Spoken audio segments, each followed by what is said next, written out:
अब आगे देखते हैं हम कुछ ऐसे ड्रग्स, ये दो कैटेगरीज जो हमने देखी, सल्फोनाइल यूरियास और मैग्नेटिनाइड्स, ये क्या थे हमारे इंसुलिन सीक्रेटागॉग्स। अब हम देखेंगे इंसुलिन सेंसिटाइजर्स, जो कि इंसुलिन के सेंसिटिविटी को बढ़ाएंगे, पेरिफेरल सेंसिटिविटी को।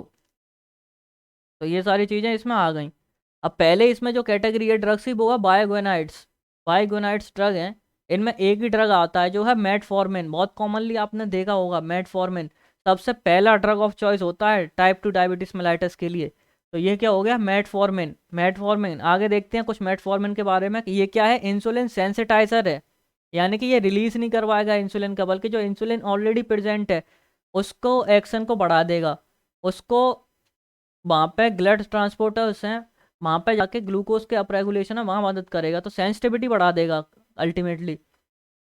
अगली क्या चीज़ होगी, जो ग्लूकोज का अपटेक है by target tissues, it increases the Uptake of glucose by target tissue. अब सेंसिटिविटी बढ़ाने का मतलब यही हो गया कि इंसुलिन रेजिस्टेंस को कम कर देगा। इंसुलिन रेजिस्टेंस क्या है, इंसुलिन है लेकिन सेल पे जाके अटैच नहीं हो पा रही, और वहाँ पे से क्या है ग्लूकोज का अपटेक नहीं हो पा रहा, तो उसे ये कम करेगी इंसुलिन रेजिस्टेंस को।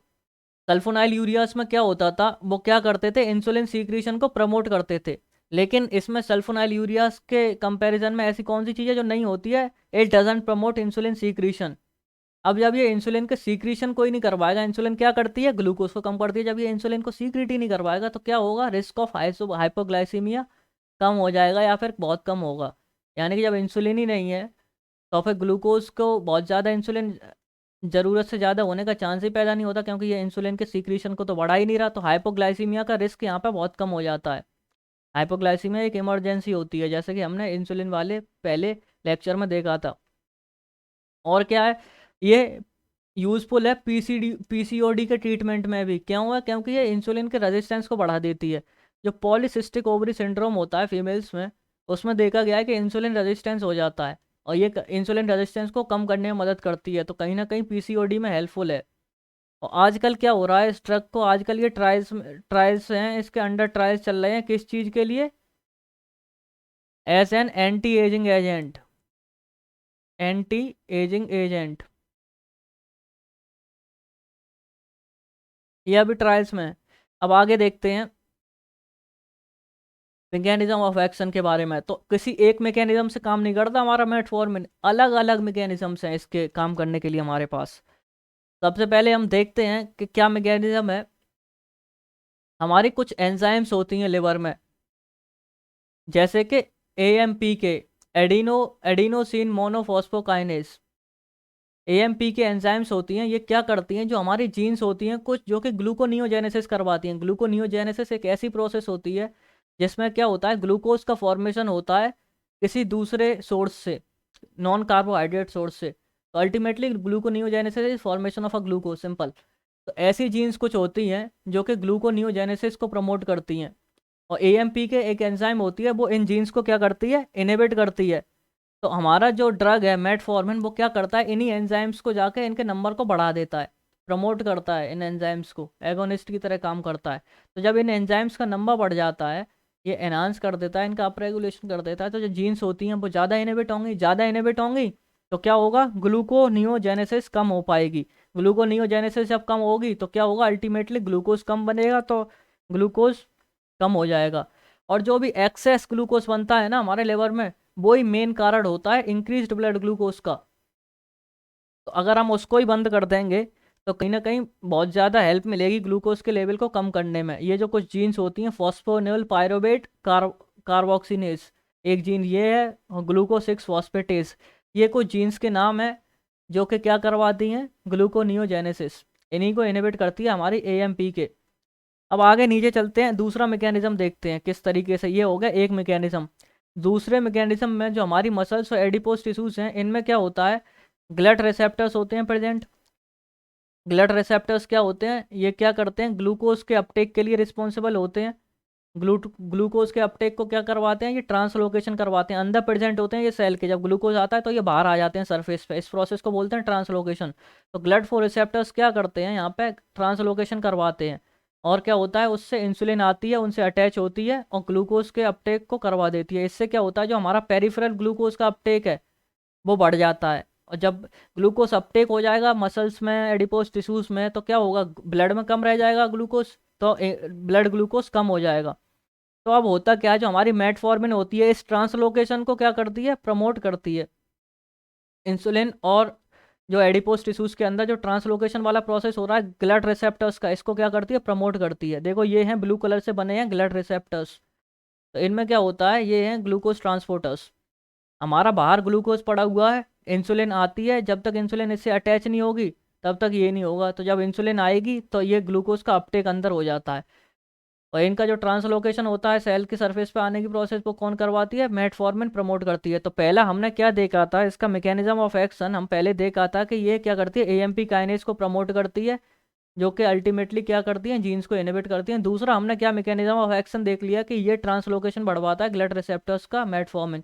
अब तीसरा क्या देखते हैं, तीसरा सिंपल है, जो इंटेस्टाइन है वहाँ पे जाके यह क्या करती है, हमारी मेटफॉर्मिन ग्लूकोज के एब्जॉर्प्शन को रिड्यूस करती है, इनहिबिट करती है, डिक्रीज करती है। ये देखो एम से बनाई मेटफॉर्मिन, ये क्या कर रही है, ग्लूकोज के एब्जॉर्प्शन को कम कर रही है इंटेस्टाइन में। ये इंटेस्टिनल एपिथेलियम हमारा बिलाई वगैरह जो होती हैं, आपने पढ़ाई होगा स्ट्रक्चर में, तो क्या होगा, ग्लूकोज का एब्जॉर्प्शन कम हो जाएगा, ग्लूकोज का एब्जॉर्प्शन है हमारा कम हो जाएगा इंटेस्टाइन में, जिससे क्या होगा, ब्लड में ग्लूकोज जब एब्जॉर्ब ही नहीं होगा तो बढ़ेगा नहीं।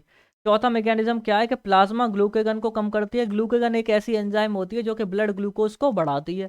कैसे बढ़ाती है, कि जो भी स्टोर्स हैं हमारे ग्लूकोज के, ग्लूकोज एक फ्यूल एनर्जी है, लिवर में जो भी स्टोर्स हैं उनसे ग्लूकोज तोड़ के उनके ग्लूकोज रिलीज करवाती है। तो ये क्या करते हैं, अल्टीमेटली थोड़ा सा ग्लूकेगन का लेवल भी कम करते हैं, जिससे कि अल्टीमेटली ये 4 तरीके से काम कर रहे हैं ग्लूकोज को कम करने के लिए। पहला था एएमपी के काइनेज को वो प्रमोट कर रहे हैं, दूसरा था ट्रांसलोकेशन बढ़वा रहे हैं ग्लड रिसेप्टर्स का, तीसरा था एब्जॉर्प्शन कम करवा रहे हैं ग्लूकोज का इंटेस्टाइन से, चौथा था कि प्लाज्मा ग्लूकेगन को कम कर रहे हैं। अब आगे देखते हैं क्या हो सकता है। जब मेटफॉर्मिन लेता है कोई पेशेंट तो उसमें वेट लॉस हो सकता है। वेट लॉस क्यों हो सकता है, क्योंकि ये क्या करती है, लॉस ऑफ एपेटाइट करवाती है पेशेंट्स के अंदर। लॉस ऑफ एपेटाइट इसका मतलब क्या होता है, भूख नहीं लगती पेशेंट को। एपेटाइट का मतलब होता है भूख, यानी कि हंगर। हंगर होता है कि योर डिजायर टू ईट, और एपेटाइट होता है the amount of food which you take. तो ये क्या करता है, लॉस ऑफ एपेटाइट करवाता है मेटफॉर्मिन पेशेंट्स में, जिसकी वजह से जब खाना प्रॉपर नहीं लेगा पेशेंट, कम लेगा, तो धीमे धीमे क्या होगा, उसमें वेट लॉस हो सकता है। तो ये वाली चीज़ें हैं। और सल्फोनाइल यूरियाज क्या करवा रहे थे, हमारे वेट गेन करवा रहे थे। ये क्या करवा रहे हैं, वेट लॉस करवा रहे हैं। तो सल्फोनाइल यूरियाज कैसे पेशेंट्स में देंगे, जो कि कैसे हैं, थिन हैं, थिन पेशेंट्स में सल्फोनाइल यूरियाज। और जो मोटे पेशेंट्स हैं उनमें हम क्या देंगे, मेटफॉर्मिन। तो यहीं पे इसको याद कैसे रख सकते हैं, इस तरीके से, most metformin metformin is given to obese patients and sulfonyl ureas are given to thin patients। इस तरीके से हम कुछ याद रख सकते हैं। ये बस एक निमोनिक है याद रखने के लिए। अब आगे चलते हैं, इसकी फार्माकोकाइनेटिक प्रॉपर्टीज देखते हैं हम। फार्माकोकाइनेटिक प्रॉपर्टीज, ये ओरली बहुत अच्छे से एब्जॉर्ब होता है, सीरम प्रोटीन्स के साथ बाइंड नहीं करता, और क्या है, मेटाबोलाइज नहीं होता, एज इट इज़ ये जिस फॉर्म में है उसी फॉर्म में एक्सक्रीट होता है बॉडी से, और एक्सक्रीशन इसका क्या होता है, यूरिन के थ्रू होता है। ये इसकी फार्माकोकाइनेटिक प्रॉपर्टीज़ हो गई। आगे देखते हैं एडवर्स इफेक्ट्स मेटफॉर्मिन के। तो ज़्यादातर जो साइड इफ़ेक्ट्स होते हैं वो हमारे गैस्ट्रो इंटेस्टिनल ट्रैक्ट से रिलेटेड होते हैं। जैसे कि क्या क्या हो सकता है, अब जीआईटी से रिलेटेड डायरिया हो सकता है, यानी कि दस्त हो सकते हैं पेशेंट को, पॉटी हो सकती हैं उसको, नोजिया। नोजिया क्या होता है, जो वॉमिटिंग आती है हमें, वॉमिटिंग से आने वाली जो फीलिंग होती है, जो हमें लग रहा होता है कि हमें वॉमिटिंग आने वाली है, उसको बोलते हैं नोजिया। तो नोजिया हो सकता है, और क्या हो सकता है, वॉमिटिंग। तो ये सारे जो जीआईटी से रिलेटेड हैं, लेकिन हम इन्हें कम कैसे कर सकते हैं, कि पहले कम डोज दी पेशेंट को, जितनी टॉलरेट करने लगा, फिर धीमे धीमे उसकी डोज बढ़ाने लगे और खाने के साथ इसको देने लगे मेटफॉर्मिन को। तो ये क्या कह रहे हैं, can be reduced by increasing dose slowly and administering with meals. अगली चीज़ आती है, अगला जो एडवर्स इफेक्ट्स हमें देखने को मिलता है, कि ये रीनल डिसफंक्शन में हमारा क्या होता है, कॉन्ट्रा इंडिकेटेड होता है। क्या होता है, क्योंकि ये किसके रिस्क बढ़ा देता है, लैक्टिक एसिडोसिस के। मेटफॉर्मिन का एक सबसे बड़ा जो साइड इफेक्ट्स है वो बस यही है, ये लैक्टिक एसिडोसिस करवा देता है। एसिडिटी बढ़ा देता है हमारे ब्लड की। तो इस वजह से इसे जो भी ऐसे डिसीजेस हैं जिनमें एसिडिटी बढ़ती है ड्रग की, चाहे वो रेस्पिरेटरी हो या कोई मेटाबॉलिक डिसऑर्डर्स हो, तो उनमें ये कॉन्ट्राइंडिकेटेड रहता है। इसकी डोज एडजस्टमेंट बहुत ध्यान से करनी पड़ती है, तो इसलिए इसे कॉन्ट्राइंडिकेटेड रहता है ऐसे डिसीजेस में। ऐसे कोई भी डिसीज जिसमें रीनल डिसफंक्शन है तो उसमें क्या होगा, लैक्टिक एसिडोसिस के चांसेस रहते हैं, तो इसलिए उसमें नहीं देते। और अगली चीज़ आ गई, जैसे कि एक्यूट मायोकार्डियल इन्फाक्शन हो गया, कोई पेशेंट हो गया जिसमें क्या है, एक्यूट मायोकार्डियल इन्फाक्शन के होने के चांसेस हैं, एमआई का पेशेंट हार्ट अटैक वाला है, या फिर एक्सेजरेटेड हार्ट फेलियर हो गया, हार्ट फेलियर जिनमें एक्सेजरेट हो रहा है, जिन पेशेंट्स में बढ़ रहा है उनका सीवियरिटी बढ़ रही है, सेप्सिस हो गया, इन्फेक्शन वगैरह, डिसऑर्डर्स हो गए जिसमें कि कोई भी ऐसे डिसऑर्डर जिनमें कोई भी रीनल डिसफंक्शन हो रहा है, ये सारी आप देखेंगे कहीं ना कहीं ये किडनी से रिलेटेड है। तो ये क्या होता है, ऐसे केसेस में मेटफॉर्मिन को क्या कर देना, डिसकंटिन्यू कर देना है हमें। Metformin should be discontinued in these cases, इन्हें याद रखेंगे। आगे देखिए, और कुछ जो पेशेंट्स 80 साल से ऊपर के हैं, या फिर पेशेंट्स जो कि हार्ट फेलियर के मरीज हैं, या फिर पेशेंट जो कि अल्कोहल अब्यूज़ करते हैं, बहुत ज़्यादा अल्कोहल लेते हैं, ऐसे में ये बहुत ही सावधानी से यूज़ करने चाहिए। They should be used with caution in these patients.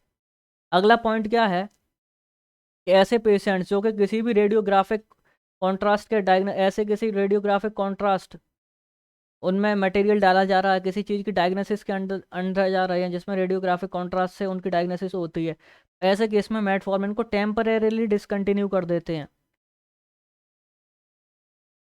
इस चीज़ को याद रखेंगे।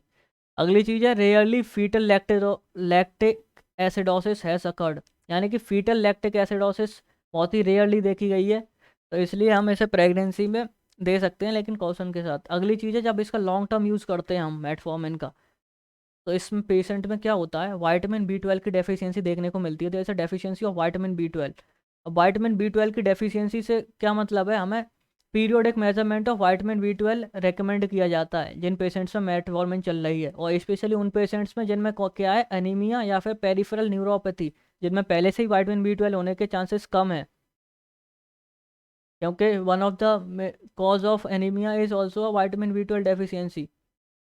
अगली चीज़ आ गई फेनफॉर्मिन, इसी कैटेगरी में एक और ड्रग था बायोगोनाइड्स में, मेटफॉर्मिन, फेनफॉर्मिन। फेनफॉर्मिन पहले यूज होती थी, लेकिन अब क्या कर दी गई, बैन, क्योंकि ये इसमें क्या हो रहे थे, लैक्टिक एसिडोसिस के केसेस ज़्यादा आ रहे थे जो कि मेटफॉर्मिन के केस में बहुत ही कम है, तो इस वजह से फेनफॉर्मिन अब बैन कर दी गई है, अब यूज़ नहीं होती। तो ये सब हो गए, हमने आज क्या क्या पढ़ा हाइपोग्लाइसेमिक एजेंट्स में।